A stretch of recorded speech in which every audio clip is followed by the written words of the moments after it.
Anh hỏi là các bạn vậy mục tiêu các bạn nên 10 ngày nay để làm gì các bạn? Ngày nào cũng chia sẻ với nhau rất nhiều kiến thức tuần trước, không biết các bạn nào áp dụng chưa?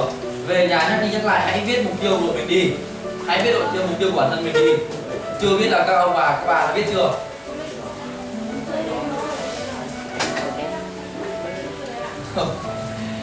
Đấy là một điều lắm là cô phải tương theo dõi các bạn rất là chi tiết trên cái trải đạo cho chúng ta đấy ạ. Ok, tôi nhỏ nhạc rồi em. Còn nữa. Đấy, thì Cương nói bạn là các bạn đến đây để làm cái gì trong trời mưa gió này, cho về nhà lại để đấy. Rồi các bạn thành viên, các bạn đôi khi chúng ta có rất nhiều cái hiện tại ta cần phải học. Chúng ta biết là chúng ta vượt trội rồi, chúng ta đến đây chúng ta học, đến đây chúng ta phải áp dụng. Hoặc đến đây chúng ta học, chúng ta phải làm điều gì đó nó có giá trị để mang ra ngoài kia, chứ không phải chúng ta học để đó cho đầu não mình to ra, sau đó mình nhiều kiến thức, và khi đó mình nhiều kiến thức rồi thì thói quen của mình là không hành động. Và chết một cái là các bố cái gì cũng biết, cái gì cũng biết nhưng cuối cùng là chẳng biết làm cái gì cả, vì có hành động quá đâu. Khác biệt với trẻ con là gì ạ? Họ biết cái gì họ làm cái đấy, biết cái gì họ làm cái đấy, biết cái gì họ làm cái đấy, họ học thông qua trải nghiệm rất tốt. Nhưng chúng ta không phải là trẻ con nữa, chúng ta là người lớn rồi, và người lớn người ta làm thông qua nhận thức, sau đó là đúng sai, action, làm sau đó nhận hai cái giá trị, một đúng, hai sai, không có chuyện làm nhảm, đúng tiếp tục nâng lên, hai sai làm xuống. Anh Huy có thể lên bàn với anh em trên kia được. Cho cái tờ bàn nhau. Thì đấy là điều vô cùng đáng buồn cho chúng ta, là điều như vậy. Chúng ta là người lớn hay trẻ con?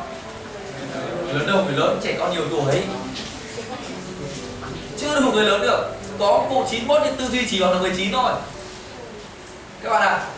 Có thằng 91 thì ông cụ 91 ấy, nhưng tư duy thì chỉ 19 tuổi. Nhưng thằng 19 20 tuổi các bạn tư duy tầm 21 22 rồi đấy, không phải đùa đâu. Có vấn đề tôi nói bạn. Đó. Và một câu và một câu chuyện kể bạn như này. Có muốn biết được rằng là cái đội quân của bán hàng của bạn ấy, nó có hành động tốt hay không? Khi ra trận nó đánh trận tốt hay không? Thì hãy xem là cái lúc khó khăn này, lúc trì trệ này nó hành động như thế nào. Đó điều đương nhiên rồi. Nhưng cái quan trọng hơn là hãy xem họ cái lúc mà dễ dãi, các bạn dễ dãi bản thân này. Bởi vì sao ạ? Trong cái khó khăn này mặc định trong đầu các bạn đều là thời kỳ này khó khăn quá, doanh số thị trường không có. Các bạn đều biết là được các leader, được các CEO sự này, các trưởng phòng kinh doanh đều nói là trong thời gian này khó khăn, đúng không ạ? Các leader các bạn nói thế không ạ? Các CEO sự nói thế không ạ? Các trưởng phòng nói thế không ạ? Và trong đầu bạn suy nghĩ ngay khó khăn. Và vì mình nghĩ là nó khó khăn nên là trong đầu mình có đi sale ngoài kia không được thì mình cũng nghĩ nó là khó khăn, chứ không nghĩ là mình đang có vấn đề. Mình nghĩ mình đổ lỗi cho là nó khó khăn. Có hiểu đề không ạ? Còn các anh chị leader, CEO sự và CEO nói để hiểu là gì? Thời kỳ này khó khăn, muốn chúng ta cùng hành động để đồng lòng với nhau, chứ không phải để cho các bạn biết là thời kỳ này khó khăn nên không có thể nào mà thành công được. Có hiểu đề không ạ? Rất khó khăn, nhưng tại sao có những vấn đề? Có leader càng ngày càng tiến bộ, có những con người càng ngày càng tiến bộ, có những người vẫn tạo ra rất nhiều khách hàng, còn những người còn lại thì không. Có rất nhiều người rất tiến bộ và sắp tới có những cái cơ hội cao hơn. Còn tại sao các bạn lại vẫn chậm chân tại chỗ hoặc thậm chí bỏ đi speed? Cương lấy ví dụ vậy. Và đó chúng ta hiểu không ạ? Và tiếp theo là gì ạ? Muốn biết là đội quân sau này có chiến đấu được hay không? Hãy xem những cái lúc mà họ vui vẻ, họ nghiêm túc hay không, họ cố gắng hết mình hay không, họ có nỗ lực hay không. Đấy là cái điều tôi muốn nói với bạn. Bởi vì khi chúng ta làm leader không chỉ đơn thuần là các bạn sale giỏi như thế nào, doanh số hàng chục doanh số làm sao, 30 doanh số như nào, 40 doanh số như nào, 50 doanh số như nào, không phải. Anh cho các bạn một bạn sale rất tốt, được 30 doanh số, 40 doanh số nhưng chưa chắc là một leader tốt. Và chúng ta đã có rất nhiều ví dụ ở đi speed rồi, không phải có, không phải nhiều, không phải ít. Rất nhiều người có doanh số rất tốt được lên làm leader nhưng mà chỉ làm 2-3 khóa sau đội không còn ai, không với ai được, không huấn luyện cho ai được, không huấn luyện cho ai được. Và ngày hôm nay anh muốn chia sẻ bạn hai cái một đó là tinh thần, hai là công việc để làm nào bạn huấn luyện cho người cao cái điều quan trọng. Bởi bài toán của chúng ta là bài toán gì các bạn? Nhân bản, đúng rồi, đào tạo cho anh chúng chưa? Đấy, thì chúng ta phải là giải quyết bài toán đó. Và bài toán đó nó không xuất phát từ đội mình như thế nào, mà nó xuất phát từ bản thân mình cơ. Nó không phải là bạn may mắn được cô thành viên nổi trội, không phải may mắn vì cô thành viên tinh quái, không phải may mắn cô thành viên sale tốt, không phải may mắn vì thành viên nọ thì mình đi kia. Đấy, ví dụ hai bạn ở cơ sở hoạt động, anh cũng không biết là bạn lên đây để nghe kiến thức này để làm cái gì. Các bạn đang kinh doanh không? Có đang kinh doanh không? Có đang kinh doanh cái gì không? Không có cái gì. Các em đến đây để làm gì? Cho anh hỏi ạ. Nghe, vì thế có thích đúng không? Vì thế nó hay đúng không? Nhưng cái chỉ sợ là em nghe nhiều quá, nó có hình trong tư duy nó có cái đấy. Nhưng tất nhiên là thói quen nó không hành động. Action. Em chỉ nghĩ thôi cũng được, nhưng miễn là mình làm hành động. Em chỉ sợ mỗi cái tư duy của em mà nó không hành động, hình thành thói quen mà đã không hành động thì chắc chắn sẽ thất bại. Bây giờ nói rồi à, cái người hành động thì chưa chắc là thành công, nhưng cái người không hành động chắc chắn sẽ thất bại. Cái điều Cương nói mà. Đó thì ngày hôm nay ta sẽ điều đó. Thì cái tinh thần Cương chỉ nói một điều tinh thần đó là cố gắng thôi, không nói nhiều gì khác, chỉ mỗi cố gắng nhiệt tình thôi. Cương lấy ví dụ như này, Cương chia sẻ một cách thẳng thắn với các bạn, một cách rất thẳng với các bạn. Có thật ở cái đây 2 tuần ở các cơ sở Cương thấy thế này, và không có một cái cơ sở nào giống như này. Chúng ta trong thời gian khó khăn này thì thường các cơ sở tổ chức mỗi buổi học thử một các bạn. Cương đang đào hôm nay có 2 phần nhá. Phần 1 số 1 Cương sẽ đào tạo các bạn về cái mảng tinh thần và cách làm việc xuất phát từ bản thân mình để sau này có thể huấn luyện được cho người khác. Bài toán rất quan trọng của người làm giàu. Mà bạn nào không theo được cái này thì rất tiếc. Bạn vào eSpeed bạn chỉ giống như một người đi làm thuê thôi, không học được kỹ năng của người làm chủ đâu. Và bắt buộc ngày nay bạn học điều đó và ghi chép thật cẩn thận lại. Điều số 2 thì có một anh là siêu anh Xuân Đại. Đấy, anh sẽ chia sẻ với bạn nhận diện của chính mình như nào để bạn hiểu thực sự một con người làm sale là các bạn và anh của chúng ta là con người như thế nào, nó có tố chất như thế nào, công việc như thế nào, quản lý làm sao, cái cách tổng quan nhất, được chưa? Thì Cương sẽ đi vào phần đầu tiên của Cương rất nhanh chóng nhưng nó rất cụ thể và Cương không nói nhiều về mặt lý thuyết nữa. Cương chỉ nói các bạn phải action thôi. Điều số 1 Cương nói bạn về mặt tinh thần. Và tinh thần Cương lấy ví dụ như này để cho bạn rất là hiểu, để cho bạn thấu. Và từ bây giờ trở đi Cương nghĩ chỉ cần một câu chuyện này thôi, một thực tế xảy ra và sau đó bạn lấy cái ví dụ đó mang vào trong áp dụng của nhóm mình. Cương lấy ví dụ này trong nghe thoại giao hàng, trong một thời gian khó khăn này bạn thường tổ chức mấy buổi ạ? 2. Thường là mấy buổi? 2 buổi đúng không? Thế thì thường những cái buổi mà tuần mà tổ chức 3 buổi ấy, thì bạn có các anh em ấy tổ chức 3 buổi ấy, thì các bạn có thấy có hủy sớm độ tuổi thứ 3 không?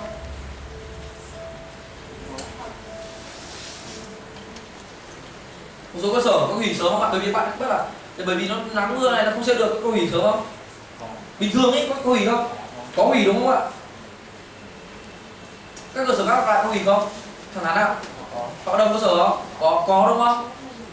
Cái đây một 2 tuần đó là chuẩn bị rồi. Tiếp tục bạn. Còn nào ai nữa không ạ? Cơ sở lại có không ạ? Có đúng không ạ? Nhưng đấy là không phải là cố gắng. Mà nhá, đội leader của mình ấy, mình là người lãnh đạo ấy, thì cho dù mình biết thừa là nó không tổ chức được chăng nữa thì vẫn phải làm. Có biết để làm gì không? Hả? Uy tín gì? Để giữ được cái đội quân của mình nó yên tâm. Cương nói điều này ra là một cái kỹ năng, nhưng sau này bạn đừng vì đó, đừng vì thế mà các leader của mình làm thế bạn bỏ, bạn không cố gắng. Bởi vì Cương sợ nhất khi Cương chia sẻ điều này ra, chỉ điều này chỉ leader được biết thôi, hoặc các bạn leader được biết, còn đôi khi thành viên được trội chưa được biết. Bởi vì khi Cương chia sẻ điều này ra, các bạn biết rồi, tức là cái bài này bạn biết rồi, đây là một cái kỹ năng kỹ thuật rất nhỏ nhưng nó rất quan trọng, nó thể xuất phát từ con người chúng ta ra. Nhưng khi Cương sợ Cương chia sẻ điều này ra, các bạn lại lấy nó làm cái gì ạ? Thoải mái quá, biết rồi mà. Leader mình hô hào thôi mình không phải chắc ông này lại dùng bài. Nhưng khi làm nhiều bạn sẽ nhận ra một điều, nhưng nó xuất phát từ bên trong chúng ta cơ, nó là sự cố gắng. Nghĩa là như nào? Có những tuần Cương biết khi Cương sang cơ sở đó bắt đầu, có những tuần Cương biết là không thể nào tổ chức được 2 buổi tập. Một khi 1-2 tuần đầu tiên Cương sang, Cương biết chắc chắn sẽ không bao giờ tổ chức được, nhưng Cương vẫn phải học để tổ chức. Chỉ khi nào đến khi nào Cương và anh em của Cương hết mình rồi, không còn đủ khả năng nữa, anh bảo hết mình lắm, mệt lắm rồi, khi đó mới được dừng lại. Và người nản chí đầu tiên luôn là thằng lãnh đạo, không ai khác. Trong một đội nhóm, thằng nản chí đầu tiên ấy, bởi vì thằng người dưới nó biết cái gì đâu, nó đương nhiên là nó sẽ khó khăn rồi. Nhưng cái thằng nản đầu tiên lại hay thằng lãnh đạo, bởi vì là thằng lãnh đạo thằng trách nhiệm nhất đúng không ạ? Nó lo nhất đúng không ạ? nó lo lắng cái thành viên của mình, nó lo lắng các tổ chức được không, vân vân. Và vì thế thằng thường lãnh đạo là thằng mà hay gọi là trí nhất. Và vì thế các bạn rồi vẫn phải chiến. Bạn bảo tổ chức là lỗ hay là gì ạ? Đúng không cho? Thừa lỗ đâu? Quan trọng tinh thần của anh em đã chắc gì đã lỗ. Và chiến đấu. Và khi chiến đấu như vậy, anh em thấy là gì? Anh em hô hào dưới nó rất là cố gắng và nỗ lực, anh em rất nỗ lực. Bởi vì người bảo là gì? Tại sao mà rõ ràng như này rồi tại sao người đứng đầu thì vẫn chiến đấu tiếp nhỉ? Tại sao vẫn tiếp vẫn chiến nhỉ? Và anh cố ra xem như nào. Nhưng khi bạn bảo là không, lập tức ở dưới, buồn không được, thoải mái rồi. Thế thoải mái không ạ? Thoải mái không bạn? Ví dụ nhá, các bạn bảo cuối năm nay các bạn muốn có thể thu nhập 100 triệu các bạn, trong tài khoản 100 triệu chẳng hạn. Nếu bạn cứ biết là không biết là mình có được 500 triệu hay không, bởi vì làm đến năm đến 9 rồi, mùng 2 tháng 9 về quê rồi, trong túi mình nhớ 5 triệu nữa là trong tài khoản rồi có 30 triệu, có 70 triệu nữa trong vòng 3 tháng. Và 3 tháng thu nhập của mình mỗi tháng thì có 15 triệu, nhân lên là 45 triệu thì 70 triệu thì quá, còn chưa kể chi tiêu, chứ đổi 100 triệu khó. Nhưng mà bạn là chỉ cố gắng nỗ lực. Đôi khi bạn có thể làm được, nhưng mà nó không thể bằng được là 100 triệu, nhưng mà chỉ là ít hơn. Nhưng nếu bạn bảo là không, chỉ là 50 triệu thôi, thì bạn sẽ thấy thoải mái vô cùng. Và khi bạn thấy thoải mái vô cùng như vậy, con người bạn thấy thoải mái. Nhưng khi làm hệ thống, khi làm đội nhóm mà 50 con người này đều thấy thoải mái, chết dở luôn. Thì ta bảo rồi, cố gắng một tí. Giả sử một tuần, Cương lấy ví dụ như này, một người lãnh đạo mà mất một tinh thần thì cả đội con mất tinh thần. Nhưng một mình bạn mất tinh thần thì không sao, đúng không? Nhưng mà bây giờ bạn làm lãnh đạo rồi, Cương đang đặt vị trí và bạn là những người lãnh đạo, với bạn mất tinh thần một chút thôi, thì bây giờ giả sử nếu ta cố gắng đi 7 ngày ta có xây được một khách hàng không các bạn? Ở đây có tự tin không? Có tự tin không ạ? Thậm chí 2 ngày bạn xây được không ạ? Liên tục chắc chắn là được, đúng không ạ? Nhưng vì ta đi hoãn một cái buổi học thử nên là gì? Kéo theo một bộ máy 50 con người hoặc 20 con người của nhóm bạn, nó không cố gắng được, nó cảm thấy là ok, chưa cần cố gắng. Bởi vì nó trong cảm xúc nó sale nó khác rồi, trong tinh thần sale sẽ khác này, trong việc lên cái trung tâm nó sẽ khác này, trong việc nói chuyện với anh em, chia sẻ với anh em nó sẽ khác này, trong việc đi sale một cái tinh thần nó sẽ khác này. Mò những thứ khác đó nó cộng lại và biến mất một cái hạt một. Và vì thế bạn mất đi 20-30 người đó. Nhưng chúng ta cứ chiến đấu đi, rất nhiều yếu tố để chiến đấu đi, cái khác biệt. Bây giờ mà đến lúc nào không còn giải pháp nào nữa thì mình mới quả. Đấy là tôi lấy ví dụ bài học như vậy. Là đỡ chứ không phải chúng ta cứ thấy là thế phát là bỏ luôn. Mình phải có giải pháp. Đấy, thì mình đương nhiên mình phải làm cái độ sản phẩm, thì sau này bạn sẽ lên cao và sẽ làm xong. Ý tưởng nó là chúng ta cần phải như vậy. Phải không ạ? Đấy, thì có một ví dụ vậy. Ôi à, các bạn nào có ở đây các leader hoặc là các thành viên, các bạn có chia sẻ gì với tinh thần không? Tinh thần đội nhóm không ạ? Để kéo cái tinh thần của đội mình lên ấy. Thì Cương đang chia sẻ với các bạn và tinh thần bởi vì xuất phát từ bản thân các bạn có cố gắng nỗ lực thì thành viên mình được thế. Còn nếu bạn mà bình thường thì chính xác người leader của mình sẽ nhìn vào đây. Nếu bạn coi nó là bạn nói coi đây này, trong thời gian này các bạn coi là khó khăn ấy, bạn kiểu cố gắng kiểu nửa vời ấy, sau này bạn làm leader vào đúng thời điểm này năm sau bạn cũng sẽ có thói quen gì đó và đội nhóm bạn vẫn là đội nhóm bình thường. Đấy là cái đáng trách ấy, không phải là cái gì điều đó mà.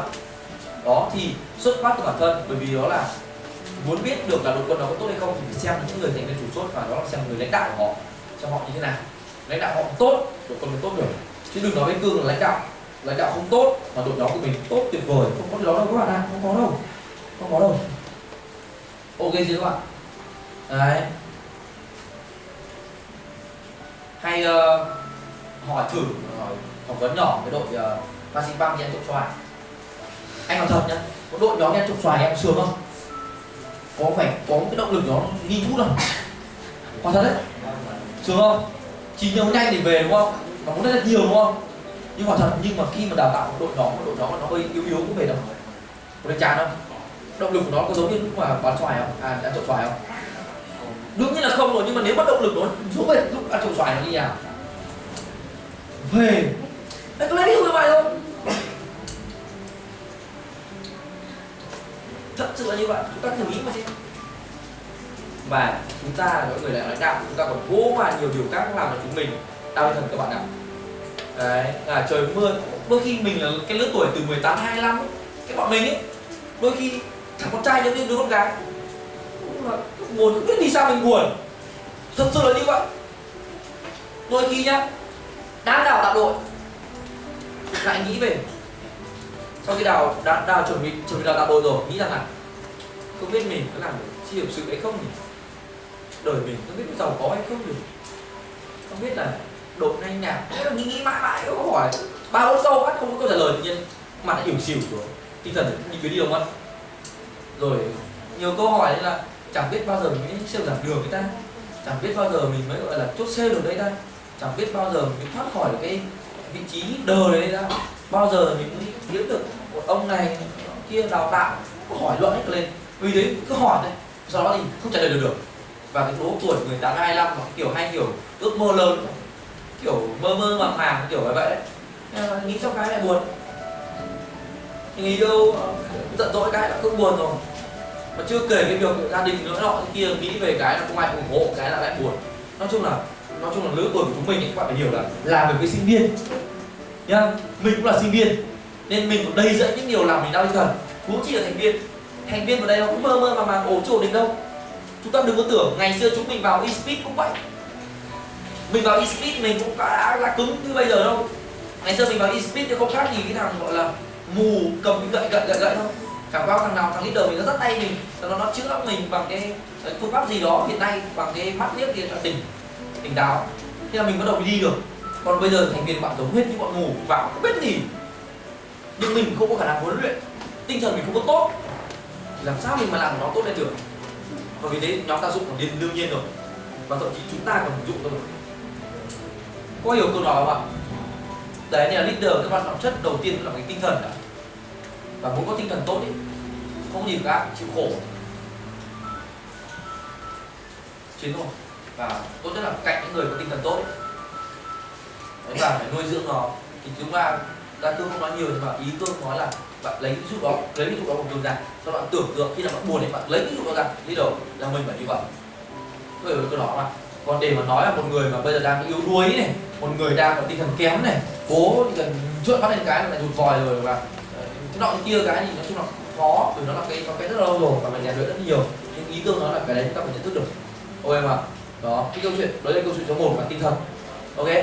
Các bạn có câu hỏi thắc mắc gì cho phần này không? Hoặc là có chia sẻ gì về tinh thần phần này không? Các bạn nào hay mất tinh thần không ạ? Giơ tay. Các bạn nào hay mất tinh thần không? Em hay mất tinh thần, đúng rồi. Em hay mất tinh thần là đúng rồi. Em không lên tinh thần đâu. Nghe này, tinh thần nó như thế này này. Đây này. Mình đã nói rồi, khi bạn chuyển động đấy, thì nó mới sinh ra cái gì các bạn? Năng lượng. Còn khi bạn không chuyển động, tức là cái phần đó nó không cần nên nó loại bỏ đi. Tức là như này, anh có đi học thầy gì ấy, với thầy gì ấy, không phải biết thầy gì cả, quên tên rồi. Thầy nói một câu là nói chung những cái phần gì trong con người mình mà không khởi động, là không dùng đến, thì nó tự nhiên là teo đi hoặc nó nhỏ đi, hiểu không ạ?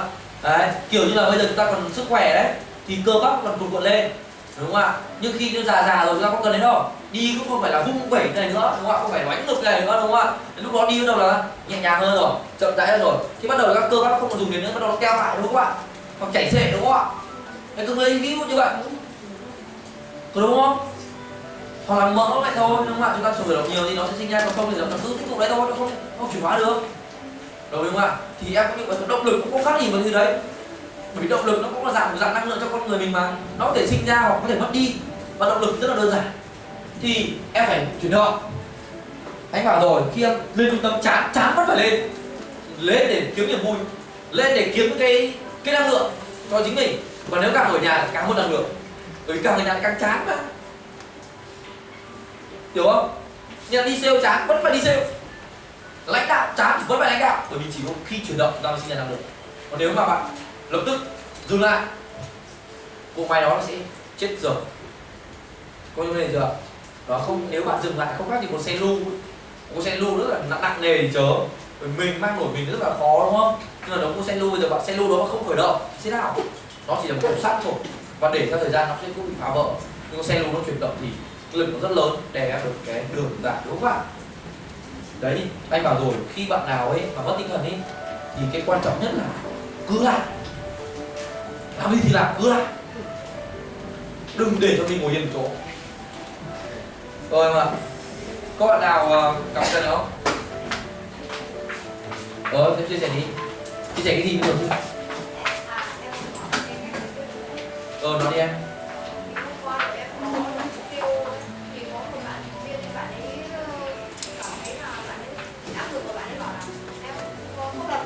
Ok.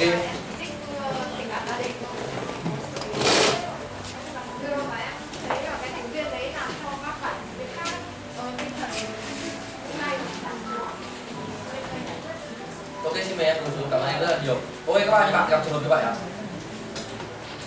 Không gặp ạ? Đương nhiên thế thôi. Chúng ta, những thành viên họ vào đây này, cái phương pháp đào tạo chúng ta như này này, đây chính là vùng thoải mái của họ. Khi mà các bạn ở nhà, chúng ta không cần phải làm gì cho họ, đúng không ạ? Họ không phải làm gì cả, không phải sale gì cả. Nhưng khi vào eSpeed, vòng thoải mái của họ cao hơn, đúng không ạ? Nhưng chúng mình phải nhớ là gì? Có những người chịu được những vùng thoải mái đó, có những người không. Và vì thế là chúng ta quăng họ ra quá xa thì mình phải giữ cho họ. Khi những thành viên như này họ không chịu được áp lực, được chưa? Thì em phải đưa ra bài học để giáo dục lại. Những con người này là không chịu được áp lực, có hiểu này không ạ? Bởi vì bạn tung họ ra vùng thoải mái quá xa rồi, thế nên họ sợ. Giống như là gì ạ? Bây giờ nhá, đáng nghĩ là cái năng lượng của nó chỉ bơi được 30 mét thôi, bạn tung họ ra biển 50 mét, họ sợ vãi cả trường luôn. Có hiểu nó không ạ? Sợ vãi trưởng luôn, giống như ta vãi trưởng, đúng không ạ? Đấy, nhưng mà chúng ta chỉ vứt được độ tầm 35 mét thôi, họ cố gắng kia được, đúng không ạ? Cố gắng kia được. Họ nghĩ là hôm nay gió to, chắc là sóng đánh vào chắc mình nhẹ nhàng hơn, chẳng nhẽ khả năng mình không 35 mét sao? Như vậy. Nhưng vì thành viên này em cũng hiểu thành viên đó chẳng hạn đấy, như này em cứ bắt mục tiêu vào, em đưa bài tập là leo cây cho tất cả mọi con vật thì có khỉ đó kết thôi. Voi biết là khó khăn rồi, hổ biết là khó khăn rồi. Đôi khi chúng ta cần phải xuống cái thành viên nào đó xem là thành viên nó như thế nào, chứ không phải là bắt theo như nhau được, ôi không ạ? Và khi thành viên khác nó như thế này ấy, thì lập tức phải đưa bài tập ra. Ok, không sao hết, đúng không ạ? Học tôi nói rồi, chúng ta không cần phải đặt mục tiêu theo quá cao, bạn không đặt mục tiêu là lên số cũng được, nhưng phải phù hợp theo mục tiêu của mình. Và đây là mục tiêu là bạn làm với một nhóm mình như thế nào đó, được chưa? Tùy thuộc vào mỗi người. Và khi họ không làm mục tiêu như vậy thì em bảo là thôi sao hết, em phải dập ngay, vì đó là một cái nhúm lửa, một đám cháy trong đó nhóm để nó lan ra, cho nó không được rồi thì em phải chứ không phải em cứ để ở thế, ok chưa nhá? Đấy là cái điều số 1, đó là bài toán về cái bài toán năng lực, bài toán năng lượng của chúng ta. Các điều vấn đề chưa? Cái về số 2 tôi nói rồi, cái bước này là cái bước để cho bạn rút kinh nghiệm này và huấn luyện cho người khác này, phải ghi chép đầy đủ này. Bước số 1, và thậm chí sau này bạn khi mà kiếm được nhiều tiền rồi ấy, bạn kiếm 30 triệu một tháng thôi được, bạn có thể trở thành một người viết sách, bạn có một cuốn sách để đời được. Với cái nào ạ? Từ một người sinh viên không có gì, thậm chí là bình thường, mà kiếm 30 triệu sau 2 năm mà viết cuốn sách cũng được không ạ? Có nhiều người muốn lắng nghe không ạ? Theo bạn thì có nhiều người muốn đọc đó? Đây người muốn đọc không phải có. Vì cái lượng người kiếm 30 triệu một tháng ít cực, và mình là một người sinh viên kiếm được 30 triệu một tháng, 20 triệu thôi cũng được, mang về quên đây như đọc được. Nhiều người làm, và bạn cũng sớm có thể thành, và bán được triệu người, mỗi cuốn sách bán được nghìn thôi, nghìn triệu thôi, nghìn triệu không biết là bao nhiêu tiền. Và đơn cử là bán được độ tầm 500 cuốn, 500.000 cuốn, bán được 10.000 cuốn thôi, mà mỗi cuốn lại là 1.000 trên bạn nhân lên là 10.000 triệu, phải không? 10.000 cuốn 5.000 đúng rồi, 10.000 nghìn. Nói chung là không biết là bao tiền cả, nói chung là rất nhiều. 10 triệu nó là thụ động nữa cơ, thụ động nó lên hàng năm đều có tiền cơ, chết rồi có tiền cơ. Đấy, đơn giản. Thế làm thế nào? Nhưng mà mình phải làm được, như sau nhá. Thì chỉ có nhanh chóng thôi, chỉ 3 vấn đề này chúng ta phải tìm hiểu sâu vào. Và bạn nào không làm theo thì cuộc đời bạn khổ thôi. Điều số 1, sau một ngày thì bạn hãy dành 30 phút viết lại toàn bộ câu chuyện của bạn ngày hôm đó, để viết kiểu viết nhật ký ấy, biết không? ngày hôm nay sáng tôi dậy như này, tôi đánh răng nhưng tôi lại trong khi tôi đánh răng một cách đều đều nhưng bỗng chốc tôi đánh nhanh hơn một chút, tôi thấy rằng là răng mình có vẻ trắng sáng hơn một chút. Nhưng sau đó tôi ăn sáng tôi lại thấy những mảng bám vào răng tôi một cách nhiều hơn. Vì vậy tôi thấy nếu làm việc của đội nhóm, nếu mình nhanh chóng quá, đôi khi kết quả mang lại rất nhanh nhưng đội nhóm sẽ dụng rất nhanh. Và vì thế tôi nhận ra bài học từ việc đánh răng đó là mình hãy làm một cách từ từ, cẩn thận với từng thành viên của mình một, với từng anh em của mình một. Và chiều hôm đó tôi không đội của mình, tôi có thế là tự nhiên là cách một câu chuyện từ việc đánh răng buổi sáng. Và từ việc đánh răng buổi sáng của 2 năm trước đây, nó đã tạo tiền đề cho các bạn kiếm tiền của 2 năm sau đây. Nghe thì hay là các bố các mẹ bảo đảm chỉ có 5% trong số này là về nhà viết thôi. Bởi vì là thống kê khá rõ rồi, chỉ có 84 chỉ có tầm 24% là biết, gọi 84% các bố là các mẹ biết không? Bởi vì nó chưa tạo ra cái gì cả. Và vấn đề chưa tạo ra cái gì là một. Vấn đề thứ hai là nó chán. Bởi vì có những ngày không có bài học gì. Đến từ số 3 là ngồi viết nó mỏi mắt và muốn chết luôn. Không giống như bạn sale hay bạn gì cả. Thế nhưng bạn phải viết. Sau mỗi một ngày phải dành lại thời gian để trước khi đi ngủ ấy, đúng không ạ? Trước khi đi ngủ phải viết lại toàn bộ câu chuyện của đời mình trong ngày hôm đó, từ buổi sáng, buổi trưa, buổi chiều, buổi tối. Nên viết những cái gì có giá trị thôi, chứ đừng viết là mình đi vệ sinh. Nhưng nếu đi vệ sinh mà có được kết quả tốt thì tuyệt vời. Thói quen của Cương khi đi vệ sinh là luôn mang điện thoại và sách vào trong nhà vệ sinh. Thật mà.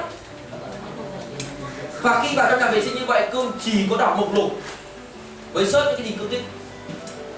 Này, thế mới là đi vệ sinh vừa nhanh hơn mà lại hiệu quả hơn rất nhiều. Đúng không ạ? Bởi chúng ta đã thải ra cái gì đó thì mình phải bơm cái gì đó vào. Đúng không ạ?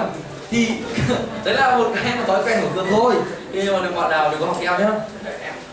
Em không có à? Ok. Đấy là một cái ví dụ. Thì đôi khi speed. Đó. Thì Cương nói là gì? Nhưng mà cái điều quan trọng hơn đó là Cương ở một buổi cách đây tầm 3-4 tuần nói rồi, người thầy tốt nhất của mình là ai? Đúng rồi, là chính bản thân mình. Khi các bạn rà soát được bản thân mình ngày hôm nay làm điều gì, lập tức bạn sẽ thấy điều gì ạ? Ngày hôm nay mình có làm được nhiều giá trị hay không? Ví dụ sáng ngày hôm nay bạn ngủ nướng đến 9-10 giờ, bạn dậy một cái ăn trưa phát hết buổi sáng rồi, lập tức tối bạn ngồi lại bạn rà soát bản thân mình cái bạn bảo chết tôi rồi. Buổi trưa bạn buồn ngủ, khi mà bạn buổi sáng bạn buồn dậy lúc 9-10 giờ, ăn cơm cái đến 12 giờ rồi. Đúng, ăn cơm xong thì căng ra bụng nó lại trùng ra mắt, thì bạn lại phải ngủ tiếp. Mà trời kiểu he lạnh này lại ngủ tiếp đến 3-4 giờ. Chiều lên trung tâm thì thấy bọn nó chém gió thì cũng vào xà xuống chém gió phát. Đến 5 giờ rồi. Hôm nay không học cái gì, về nhà hoặc là đi nhậu với các anh em ở đi speed đấy, đội nhóm rủ với là cả ngày quý rồi. Nhưng tiếc chúng ta không có động tác là viết lại nhật ký ngày hôm đó. Vì thế chúng ta bỏ ngày đó bình thường, bởi vì đi nhậu về không về đâu. Mấy hôm qua ở say khướt đấy. Hôm qua ở Tây Sơn không khướt đấy. Cười gì mà cười, nói có hiểu gì à? Đấy, tối qua về có biết được gì đâu không? Ngày hôm qua có điều gì không? Không. Mà ngày hôm nay là một công việc khác. Vì đấy chúng ta chẳng có điều gì xảy ra cả. Đúng không ạ? Và cũng là do các bạn đấy, buổi tối từ 6 giờ đến 8 rưỡi học được một bài, đó là gì? Về viết lại mục tiêu, định vị bản thân mình. Vì buổi tối về nhà thấy học xong rồi về nhà mệt quá, pha gói mì tôm, nói chuyện đội nhóm hết giờ đi ngủ và không nhớ là mình phải viết cái kia lên. Bởi vì viết lên đấy nó rất mệt mỏi. Và nếu viết nó thì không phải là ngày 1, ngày 2 viết được, mà viết lên, một là những thằng đã có rồi, hai là cái thằng nghĩ mãi không ra. Bởi vì sao biết không ạ? Đơn giản thôi, cứ bảo về bạn viết đi, nhưng trong đầu bạn có cái quá nhiều vấn đề, bạn nghĩ thì mệt, nghĩ thì nó mệt, nghĩ nó mục tiêu nó chó, định vị nó chó, nói nó quá vẩn. Lúc đấy thì nghe gật đầu cam kết, nhưng về chó học chát, thế là thôi bỏ. Hôm sau nhắc lại vâng dạ về lại cái, tức là bởi chúng ta không có cái động tác là xem xét lại bản thân mình. Ăn trộm xoài cũng có kinh nghiệm đấy. Đấy, hôm trước tôi vào làm ở eSpeed, tôi đi ăn trộm xoài. Luật pháp chính là những thằng trông trộm. À tôi biết cách lách luật. Sau này mình làm có thể lách luật được mà, đúng không ạ? nó nhất thiết là mình phải chứ không phải nó đúng là đâu. Rất nhiều bài học tiếc là chúng ta không học các bạn như mình. Cho nên năm ông thầy nhá, ông thầy cho một là bục giảng rồi thì để mình đã học đây rồi nên là ít khi được gặp thầy bục giảng đúng không? Ông thầy thứ hai là internet, ông thầy thứ ba là thần tượng, ông thầy thứ tư là bạn bè, ông thầy thứ bốn là chính mình.